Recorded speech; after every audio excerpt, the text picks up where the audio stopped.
मी आणला आहे पापड. मी आणला आहे छान छान चॉकलेट. मी आणला आहे गरम गरम समोसा. गरम गरम. मी आणले आहे छान छान शेंगदाण्याची लाडू. मी आणले आहे छान छान गुळपापडी.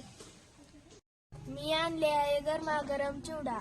मी आणला आहे एकदम गरमागरम पोह्याचा चिवडा. मी आणले आहे 14 मंचुरियन. मी आणले डिलिशियस गुलाबजामुन. मी आणले छान छान पाणीपुरी. मी आणलाय मजेदार भेळ.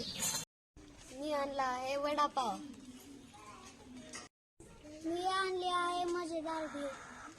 मी आणला आहे चिवडा. मी आणले आहे लज्जतदार इडली सांबर. मी आणले आहे गरम गरम पोहे.